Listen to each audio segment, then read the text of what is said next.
I'm here with Rafael of Angra to talk about the latest record, Cycles of Pain, out right now everywhere around the world on Atomic Fire Records. First of all, thank you very much for taking the time to chat with me about the album. This is an honor, is a pleasure to have you on the channel. Thank you, Pedro. It's an honor for me too, man. I hope you liked the album. A lot, a lot. It's it's my favorite album, I would say, in the last 15 to 20 years that you guys have released. Oh, that's great to hear, man. It was one of those records where you can't find any flaws. You know what I mean? Like, it doesn't matter how deep you look, like you gotta find something that you don't like. At least that was kind of my take. Yeah. But Okay. I couldn't. It's one of those flawless records from start to finish, from a design standpoint, structure standpoint, sound, vocals, guest vocalists, guest musicians. I mean, you guys hit the nail on the head on all of them. That's awesome to hear, man. So let me ask you this 10th record, is it becoming easier or harder to create new music that stays connected with the legacy of the band, but at the same time pushes the band forward? Both, man. It's a hard question because it's always very hard to have a legacy behind you because you know that people compare you. But now we have a very steady lineup. You know, these guys have been with us for 10 years, you know, Bruno and Fabio, I mean, Felipe for over 20 years. So Marcelo's been already for 7 years. So it's a very steady lineup. So we've been together a lot. We know ourselves a lot. And we also have 2 previous records on our back. So people know what we represent nowadays. So in that sense, it was easier because we have the way we work together. I mean, we have matured the way the songwriting process, and it became very, very fast and efficient. But obviously, in another way, there's some old fans that are always comparing to what you've represented in the past, and in that sense, it's hard. But I realize nowadays that we have like 2 strong pillars for expressing ourselves, you know, making our projects and music, and 2 big pillars of fans. One is like the feeling of nostalgia. You know, some people want to be touched, to be moved by the past. And they want to have that feeling of nostalgia. And the other is like people want to be touched by innovation, because also Angra has always represented innovation, combination of styles, surprising people with their new records, you know.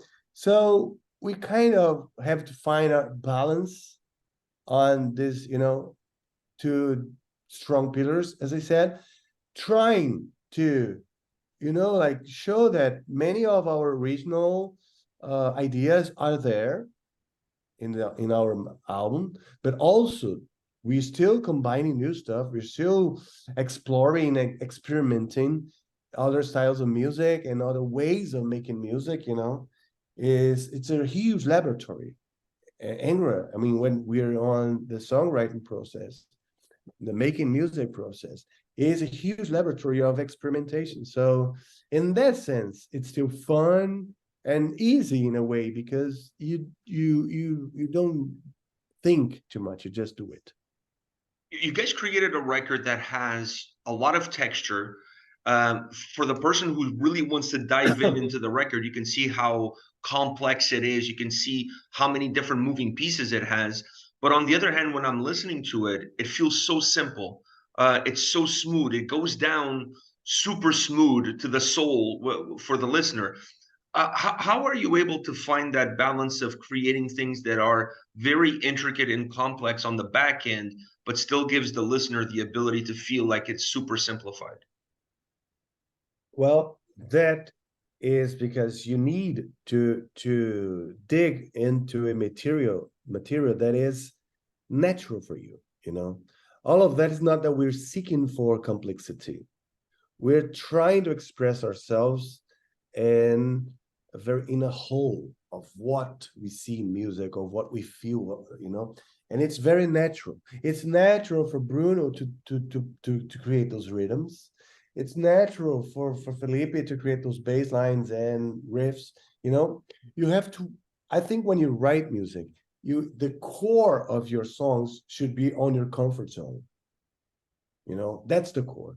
And then you try to expand it, challenge yourselves in arrangement, you know. But if you try to find a core for your song that's already on your limit, on your musicianship, it's hard to create a beautiful and elegant arrangement for that, because you're already struggling to express yourself on the first ideas, you know, and people hear that. So I think in order to create a nice dynamics for your music, like there's tension and relaxation and wide dynamics and soft stuff, you really need to know what's your comfort zone and bring tension on the challenging parts, you know. But if you start out already challenged and struggling, people will lose their breath when they're listening to it, because they hear that you're struggling, you know, and they don't want that. They don't want to suffer while they listen to your music. The other thing, there are a few words that are our guidelines. You know, I want our music to be sophisticated, elegant, and deep. I want people to be more touched than impressed. My goal is to make people cry, not to people being impressed by us. And sophistication and elegance is not a matter of quantity, you know, it's a matter of how you do it, you know. Many times sophistication comes from guys like Paul McCartney, you know, Seal, great references for me, Peter Gabriel.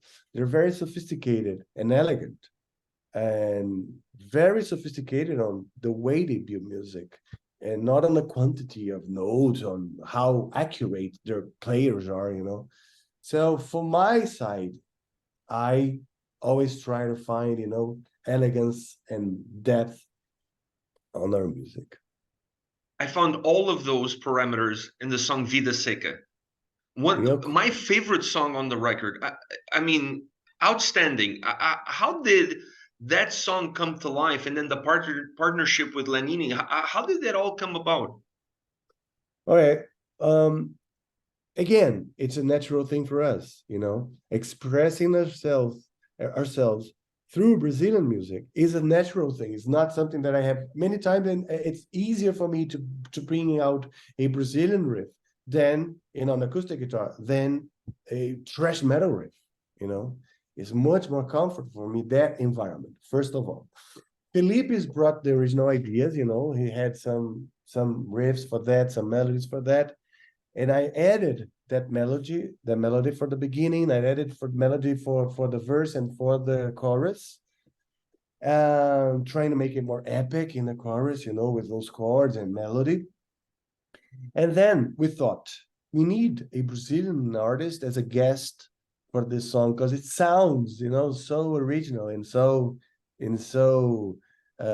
on that Brazilian atmosphere that we need. We thought about a few guys that would be great to have in our music.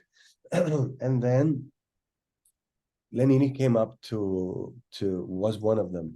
And we thought, I mean, maybe he wouldn't accept. He's too big, because he's a huge artist and very busy artist here in Brazil. Oh, I mean, as we always say, the no is what we have. Let's go for the yes, right? Okay, we already have a no if you don't start, and right, if you don't start out. Okay, let's go for the yes. We call him and we try to reach him, and he right away said yes. He said, I admire you guys. I mean, I don't know why it took so long for you guys to invite me for doing something, because I feel so aligned, well, on what you do, you know, despite the fact that I do Brazilian music, but it's also combining stuff. He's also a free thinker on a creative side. So He is a explorer of different styles. So he loved the idea and said yes right away. So it was good. Another song that I love is the way you guys close the record with Tears of Blood. Very symphonic. The whole record is a journey, and I don't think you can finish a journey without a climax. And that song kind of has that bombastic climax nature to it with Juliana D'Agostini and Amanda Somerville. Uh, that symphonic duet that you guys put at the end of the record was the vision for that song to be the closer of an album like this from the get-go, or it kind of lended itself to become that? No, I mean, many of our classic albums, like Angels Cry, Holy Land, Rebirth, Temple of Shadows, they always have a close act that is like more a bit more quiet, a bit more classic in a way. So I wanted that. I wanted to have a song on that sort to be the close song, the closing song for this album. And also, I have always wanted to write a song for Fabio to sing in an operatic way. You know, he has a very nice tenor voice, and I wanted to write a song. We tried in the past to have him sing in an operatic way on metal song. It never worked. It sounded corny. But if we had a song specific for that, so it would be cool. So I wrote that song to be a duet. The song is about the killer of his beloved one, and then that the ghost of that the murdered person, could be a wife or a girlfriend, comes to haunt him as if he's in a dialogue with his own guilt. And very dramatic, and also with wide range of dynamics. It starts soft and it goes epic. I like that, you know. So I wrote that song, and that was perfect to finish the album, and so it was. It reminded me of Nick Cave's record "Murder Ballads." It had that dark, sinister feel to it, but the duet was impeccable. I just like it's such a massive song. I honestly I was blown away. I was blown away throughout the record, and then for you guys to give us that track at the end was like, I gotta go back again and listen to it all over again. Wow, cool. Thank you, man. That's the Yeah, I kind of was very record much you guys put inspired. together. I was very much inspired on Phantom of the Opera, you know, those musicals with some dark atmospheres, and also some song. I've toured with Tarja Turunen. I've toured with her in 2000, 2020s. And I was very inspired by some gothic ballads that she has, you know, that goes epic, but then also go dark, goes very dark on a few other parts. So I was inspired by and she also sings the Phantom of the Opera. So I thought that would be a good inspiration for that song, you know. One element I want to ask about this record is your guitar playing. I felt the guitars on this record were super versatile. You're not afraid of mixing styles. You're not afraid of mixing ideas and bringing different things to the table. Is that one of the biggest qualities and strengths of this specific record? That versatility.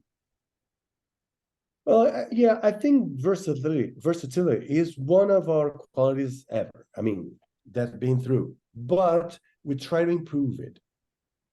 You know, okay, versatility means that you're, you know, like branching out in the trying to get some influences from different styles and that kind of stuff. But you need to be improving. You know, you need to go wider. And the other thing is that Felipe Andreoli, our bassist, he also played the guitar. He also created guitar riffs for the record. Marcelo, he's not Kegel. He's adding his own spice, his own style to the album. So all of that adds for a very, very nice guitar work for the album. You know, You having three guitar players, you know, creating guitar parts makes it very versatile too. you've had a chance now to put the finger on the pulse of the fans when it comes to the album, the songs. What's are some of the songs that you see having the biggest impact with the fans from this new record? That's a good one. I believe that uh, all the songs in the album is being pulled out by different fans. Many guys. I mean, I think it's a. I think it's a. How do you call it? Unanimity Hmm.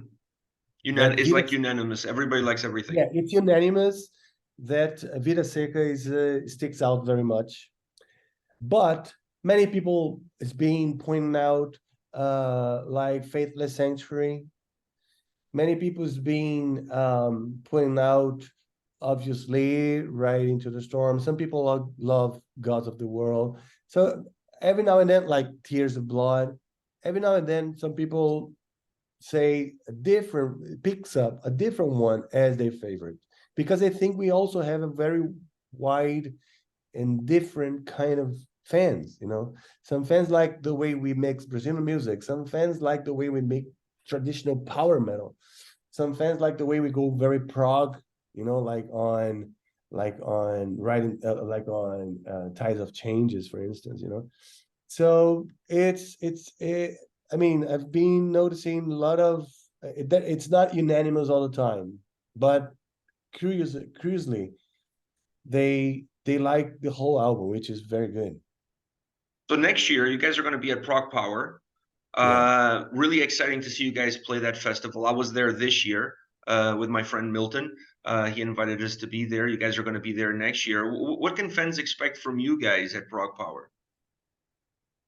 Well, I think they can expect a band that is on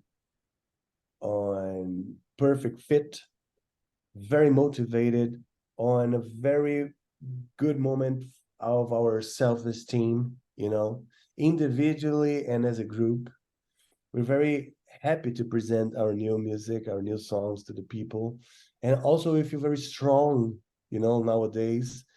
I felt in the past that uh, some other members, they were like feeling insecure with people comparing them, but now they feel very confident that people has accepted us as a whole, as a band. So they will get that energy, that we are as strong as ever, stronger than ever. As a last question, I have to ask you this. I'm in Canada. I'm not going to be at Prog Power next year, unfortunately. Any plans for coming up north? Perhaps doing a North American tour run in 2024? Not plans, but hopes. Okay. We're looking for an agency. We're looking for partners, like bigger bands, bigger acts that we could join up, or also other bands that would be